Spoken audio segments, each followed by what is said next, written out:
Welcome to Upper Lafayette on the Move. I'm Jan Swift and I'll be your host today.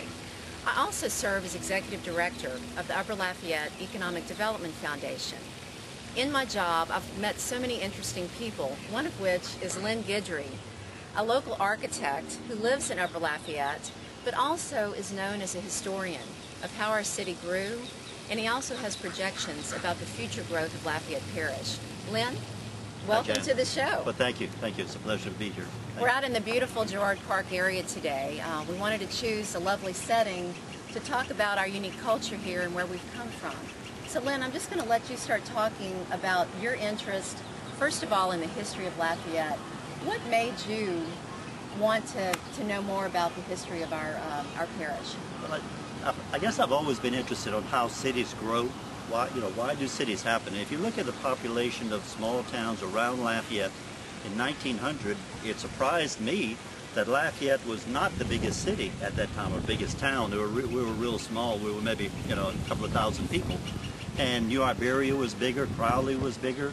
Our parish, Lafayette Parish, was not the most populated.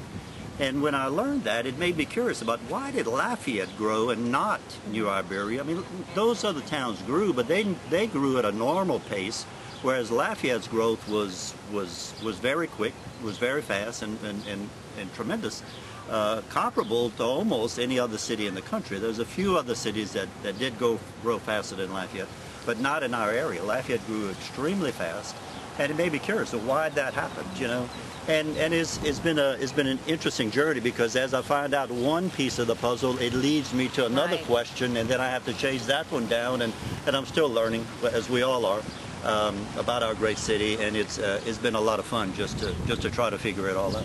Well, I have to tell you, I'm in the 2009 Leadership Lafayette class, and every year you teach interested people like me about the history of Lafayette, because I think you've learned to understand where we're going. We really have to understand where we've been. Right. And so you've got a chart with you in your hand, and we can show more about that later, but I know that you've charted pivotal turning points in Lafayette Parish's history. Right, and you're exactly right. Our future, if we look at our past, we can perhaps predict our future and perhaps define how it's going to happen, how we can continue the growth that we've had. I'm an architect, and because of that, growth is very important to me. If Lafayette stops growing, I need to move, and a lot of other people in Lafayette need to move to a place that is growing. So it's important for us to understand how to make growth happen, and if we look at our history, there's often quite a very good clue there.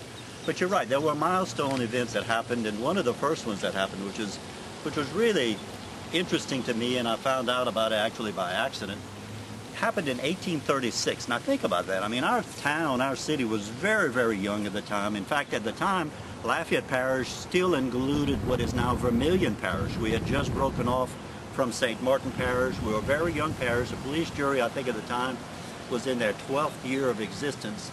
And they put on the ballot in 1836 a referendum that created a tax that in turn built 5 roads. And those roads went from Lafayette to Abbeville, from Lafayette to Crowley, Lafayette to Opelousas, Lafayette to St. Martinville, and Lafayette to New Iberia. What happened because of those roads is Lafayette became the hub city. It was important then because all of those towns, for example, if you were in New Iberia and wanted to go to Abbeville in those days, you almost had to come to Lafayette on the road and then go from Lafayette to Abbeville. As a result of that, commerce happened, businesses started to happen here. And that momentum is still in effect today. Lafayette has spokes. You could say spokes. Right. These roads that lead out of Lafayette, and the connection to all of these towns, Opelousas, Abbeville, New Iberia, all of those towns is Lafayette. They see us as the gathering place, the place where you go to get to somewhere else. And of course, because of that, malls, shopping opportunities happen, dining opportunities, cultural venues like the Hyman Auditorium and a lot of other places. Those things happened here rather than being scattered all over. Why? Because of traffic. Traffic led to Lafayette, led everyone to Lafayette. And as a result of that, we still think of Lafayette as a hub city.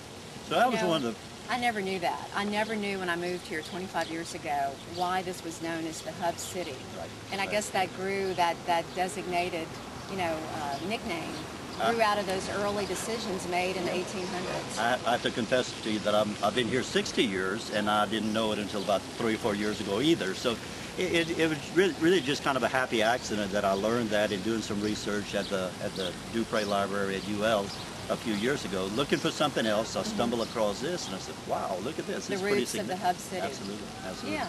I thought hub city was some term that we had coined. You know, it was a buzzword or something. But in truth, we are the hub of the wheel of all of these roads. Yeah. Right. Lynn, what was Lafayette actually named back in the 1830s? Well, that's interesting. Yeah, it was actually called Vermilionville. You know, we've brought back that name from one of the parts here recently, but originally our name was Vermilionville.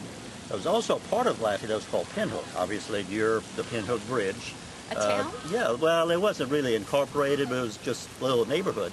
It's called Pinhook because of the bridge. Long story about a restaurant there and the way they catch their meals. But another story. Yeah, another day. Another story for another day. But there was another city near New Orleans called Lafayette, and New Orleans eventually incorporated that city into New Orleans. When that name became available, Vermilionville changed its name to Lafayette, which was always the name of the parish, but it was Vermilionville in Lafayette Parish. If I may ask, was that after the Marquis de Lafayette? Was that in honor of him because of his his service? Contribution to the American Revolution. Exactly.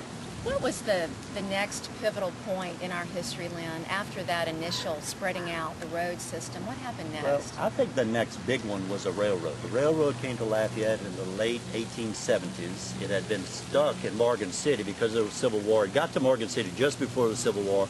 When the Civil War happened, it stopped there. Reconstruction happens after that, and there was a big lapse in the construction of the railroad. Reached Lafayette in 1878, I believe, and then it went west all the way to Orange, Texas, and hooked up with a railroad there. Why was the railroad important? Well, the railroad connected Lafayette to the rest of the world, and it connected the rest of the world to Lafayette. That was important not only for travel, but probably even more important for agricultural reasons. Now, for example, cotton being raised in North Lafayette could be shipped to the railroad.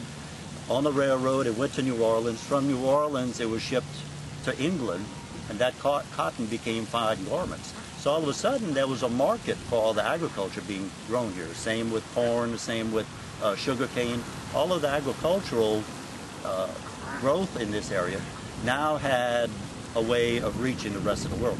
So railroad became extremely important. It remained extremely important. If I had to erase all but one milestone on my chart, the one I would not erase is the railroad. That's how important it is. And I say that to tell you that as good as it was, it also had some negative. We've all heard the expression about being born on the wrong side of the track, and that is true in Lafayette and is true in many, many cities across this country. What happened is that generally there was a better side of the track because of environmental reasons. Here in Lafayette, it had to do with the wind. Prevailing winds in Lafayette are from the south and southwest in the summertime when it's hot. Always. Always. And so in those days, when people, before air conditioning, when people would open their windows and let air move in, if you were on the wrong side of the track and the train was coming through, those trains ran on coal, the soot that was emitted would blow into the houses. The same thing with hanging clothes on the clothesline in the backyard. The clothes would get dirty. So all of a sudden, it was more attractive in Lafayette to be on the south side of the track. As a result, property values on the north side of the track went down, and as a result, better growth, lack of a better word, but better growth happened on the south side. That momentum has persisted to this day. I do have a question, though. The railroad was probably put in north because of issues such as hurricane protection. It wasn't placed there for any reason other than logistically, that's a higher end of town. It is.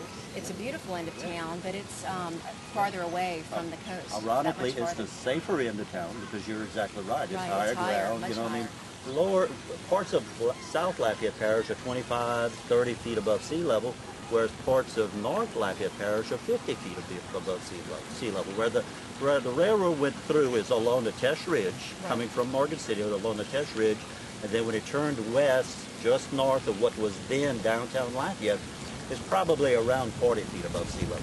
And at that time, when they constructed the railroad, I know we had fewer than 3,000 residents in the area. Right. So this was really a baby town. It was a baby town, but what's interesting is right after the railroad happens, in the next 20 years, Lafayette's population doubles. So that's one of the first significant population spikes that we see. Why did we double? Well, probably a lot of reasons. One of the primary reasons, I think, is because of the railroad. That railroad brought more commerce. Again, remember the 5 roads that we had? Well, all of a sudden, those 5 roads were connected to the railroad. And so if you were in Abbeville and you were growing sugar cane, let's say in Abbeville, how did you get that sugar cane to the rest of the world? Well, you got on that road that was built in 1836, came to Lafayette, you sold it to someone who then put it on a train and shipped it off someplace else. So extremely interesting how those two things work together. Tell me please about the next pivotal event, which was a major one. Yeah, the next one, and it's one that we take for granted these days, it had to do with electricity and water. Water in those days was pretty easy to understand. I mean, water is water and everybody needs water, but a water plant was built in 1898, right before the turn of the century, by the city of Lafayette. But in conjunction with that was this electrical plant. Now, I have to tell you, I've got a feeling that nobody was really quite sure what that was in those days. You know, electricity, what are you going to do with that? Can you eat it? You know, I mean, what is it? You know, but look at what it's gotten us, because Lafayette had electricity in the late 1890s, right before the turn of the century, as compared to Scott, that didn't get electricity until 1927. The rural parts of the parish didn't get electricity until the 1940s. So all of a sudden you've got a choice of raising your family out in this rural area without electricity, probably without running water. Conveniences, yeah, right. and you've got a choice of moving into town where you've got water, you've got electricity, and Lafayette became a pretty attractive place to be. I want to put in a plug for politicians, if I may. Absolutely. From what I understand, there's a reason that we had electricity first. It had to do with the World's Fair? It had. And what happened? Well, in 1893, the Chicago World's Fair happened. Was known as probably the greatest World's Fair of all time. And one of the key about the Chicago World's Fair was that it was the first time that electricity was showcased. Not only was it used to light the inside of buildings, it was also used to light the outside of buildings, and it was used to light the streets. So you could go to this city and see it at night, right. and it became known as the White City because all of the buildings were painted white, but it was also illuminated at night. So it's said that half of all of the people in the United States visited the Chicago World's Fair. Now think about that. I mean, that's a phenomenal number. And so I'm sure that someone, or probably more than one, from Lafayette. Many people from Lafayette brought back that idea and said, boy, this is the way of the future. This is what we want our city to look like. This is what we're going to do. So 6 years later, there it is. It's on a referendum for us to vote on. A city-owned utility. Yeah. And I want to say that I did not know this until I heard you speak, but that decision by politicians to get the city to buy into this mirrors what we've also gone through with fiber to the home. Absolutely. Again, it's LUS, and I don't want to be a spokesperson for LUS, but I'm so proud of our city forebears in the 1800s for bringing Lafayette into the 20th century, ahead of the curve. Absolutely. And that really led to phenomenal growth and progress for Lafayette. It's so progressive. You know, it's very progressive. That kind of thinking that we see time and time again in the history of Lafayette, and we see it as recent as, you know, you're right, the fiber to the home. And there's probably many of us, myself included, who say, well, what is that? You know, but the same thing was being said about electricity 100 years ago. Why should we do this? That's right. You have to sell people on progress. What are we going to do with it? You know, I'm not quite sure, but my son does. You know, and my kids, he gets it. He also knows how to fix the laptop when it goes down. Thank goodness. So Lynn, now we've got electricity in. Are we still in Are we in Lafayette now? Yep. It's called Lafayette. Now it's called Lafayette. We have electricity, we have the railroad. What was the next big event? Well, we're starting to grow. The university happens right at 1900, but you know, in those days, Jan, I mean, the university was not much more than what we would think of as a high school today. I mean, it was really small. It changed name 4 times in the history of, in 100 years. It's now a major university, major impact on our community in many, many ways. Not only does it bring so many people in, but just the quality of life that it enhances. the research that's going on there, tied in with things like the Light Center and many other things. I mean, it is our future, and it became a stabilizer in the community. So that was another milestone. We could probably talk about that for weeks. I just think we can compete with the wind, but not the Not the jets.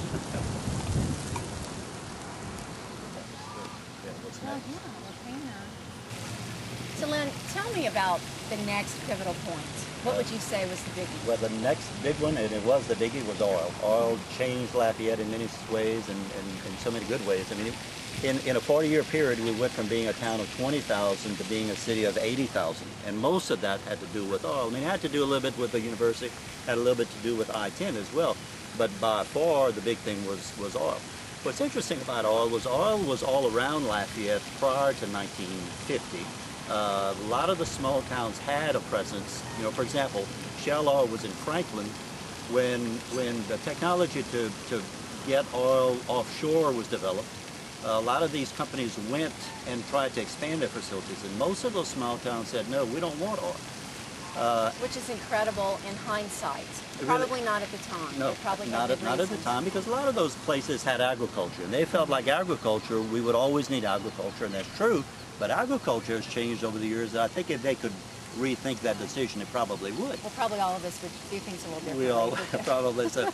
But so there was a gentleman, Maurice Hyman, who had a facility in Opelousas, but he also happened to have this nursery in Lafayette.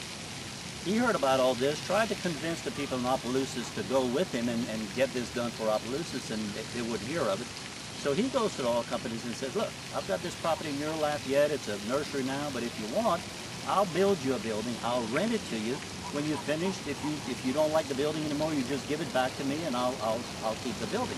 Now, was he a pure philanthropist in doing that? Well, that? I'm sure, like most philanthropists, early in his life, he was a good businessman. He was trying to make money for himself and for his family, and he did very well. And to his credit, it turned out in the end that he became a wonderful philanthropist, as did Herbert, his son. As did Herbert, his son, exactly. The Hyman family is renowned in Lafayette. But I'm sure early on it was about, making money for himself and his family, and as it turned out very well for him. It turned out extremely well for the city of Lafayette. Lafayette became known as the oil center and the oil, the epicenter of oil in Louisiana, certainly, and really along the Gulf Coast is Lafayette. You still hear oil people talk about, they've moved off into the North Sea now, into the Middle East and everything else. But a lot of people who are there are people who started here or who were trained here by the old-timers who developed the technology back in the 50s. Lafayette is known worldwide in the oil industry because so much of it started here. We're enjoying the breeze today. Lynn, let's get to the point of why we're here. I really would like to hear your thoughts about where Lafayette is now. We know that Upper Lafayette is on the move. Things are happening there. Yeah. You're a big part of that. You've represented, worked with the city of Karen Crow to come up with a land use plan. You live in Karen Crow. You're a lifetime resident, if I understand. You grew up there and still live there. And I know how much you love Upper Lafayette, North Lafayette Parish. Would you please give me your thoughts on the future growth of our parish? Well, I've said so many times, I've never had anybody argue with me that North Lafayette or Upper Lafayette is the prettiest part of Lafayette Parish.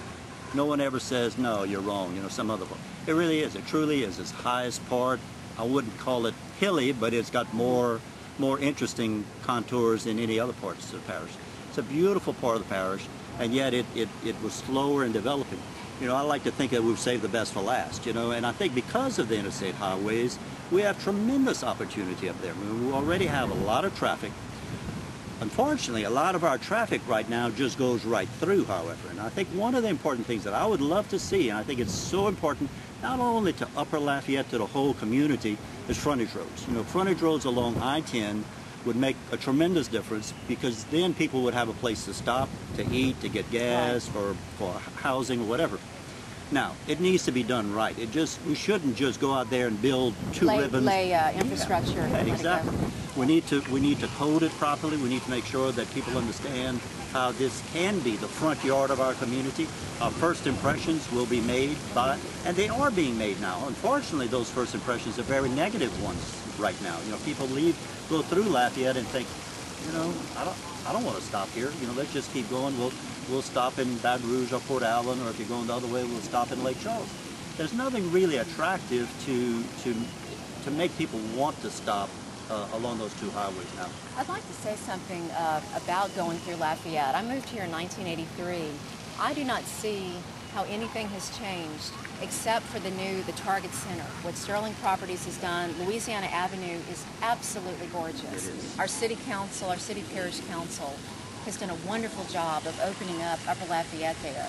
But again, we don't have the frontage roads, and so if you don't know to stop, it's still very possible just to keep on going right through Lafayette. There's nothing that says, as you put it, and Herb Schilling also uses that, the front yard of Lafayette Parish. And so that's one of the goals of our foundation, is to really work with our local municipality and the state, if we need to upgrade and make this a beautiful entry into Lafayette Parish so that we all benefit. Not just Lafayette, but all the surrounding communities going north and south. Yeah, because again, I think the sales tax that we would collect just from those areas would more than pay for the frontage road, and in turn fund other projects in other parts of town. So I applaud y'all for taking a stand on that. I wish everyone would put that as a priority and keep that on the front burner. It's extremely important. I think it's a missed opportunity for our community. It's one that if Maurice Hyman was living today, he'd be doing it. He'd be doing it. Absolutely. And I do want to salute Hazel Myers, the mayor of Scott. Yeah. She is a go-getter, and that's my girl. I mean, she is a beautiful woman who knows how to get places. And the frontage roads in Scott have brought major business to Scott. And they're on the move too. Absolutely. They're in Upper Lafayette. I want to put in a plug for Miss Hazel. Well, I love that expression about don't ask for permission, ask for forgiveness, and that's what she's done. She just goes out and does it, and if it upsets somebody, well, you know, it's done. I'm sorry. I know. But I mean, really, to the credit of our city parish council, it's a lot more difficult when you've got several municipalities having to agree on things. And she just did that with me for city living. So, one thing I've learned that I'd never heard of, and I'm a title attorney. In your talks, you mentioned the French long lots. Most municipalities around the country use a different type of grid system when they sell property. But here, we use something that you term French long lots, which really spurred the growth of South Lafayette, and which I was unaware of. Would you give a little detail on that? And you're exactly right. Most of the country uses what I've called the national grid, which was something Thomas Jefferson got Congress to act on. It's a grid that's based on north, south, and east-west lines, you know, and it's grids that go across state lines and a county series lines. Of quadrants. Yes. So easily identified. Real simple. Yeah, and we have some of that in Lafayette Parish. Well, what happens in Lafayette Parish is parts of Lafayette Parish had been developed before that, and especially along the bayou, along the Vermilion River, same along the Teche. The French used a different method known as the French long lots, and these lots were typically 1 arpent wide by 40 or 30 or 20 arpents deep. At the end of that parcel, generally a road would develop, you know, and it might have been more of just a buggy trail. It was more of a trail in those days, but eventually they became roads. And we still hear, especially in St. Martin and Iberia parishes, about 30 arpent road and 40 arpent road. But those roads are that distance away from the Teche. So if I leave La Fonda and I head down Kim Drive or one of those side roads, is that what a French long lot was? Yeah, that's why those streets are real long and narrow. All the way to the river from Johnson Street. Right. What was happening was a developer at the time was buying one of those long lots at a time. He put a asphalt street right down the middle, and he started selling lots all the way down to the river. When all of those were sold, he'd move to the next lot, and he'd buy that one, put another road down the middle. And as a result, pretty much everything from South College all the way to Ambassador Caffrey developed that way. With a few exceptions 50s in there. And 60s, mostly in the 50s and 60s. With the oil center. Yeah. And that was when you're right, that's when the oil boom was happening. And so it was so easy to develop that a lot of that growth happened on the south side. The upper Lafayette was a little bit stagnant. Well, it was rural. I think people had farmland, family Yeah. land that they really didn't want to sell. That's right. So it wasn't a And this other land was so planned easy. development. It Yeah. just happened to occur. Exactly. Now, let me ask you though, South Lafayette Parish is getting tapped out, and you do project that there will be a need for organized growth in Upper Lafayette, or will experience some of the same growing pains that other parts of our parish have experienced. Would you give me your thoughts on Yeah, that? exactly. I mean, I think we can learn so much from some of the mistakes that And we let them made, help you know. us. Yeah. Let's do this as a team to make our parish Exactly. be It's the not best us it can against be. them. You know, I mean, look, I'm happy for South Lafayette. I'm glad to see their growth, and I'm a little bit envious, but I think we could learn from what they've experienced, the good and the bad. You know, Johnson Street is a great example. You know, I mean, I would love to have a business on Johnson Street because of traffic, but traveling on Johnson Street as a consumer, it's not real pleasant. I think we can learn from that. You know, if Moss Street looked like Johnson Street, I don't think I'd be real happy. Would I like to see Moss Street develop? Oh, absolutely.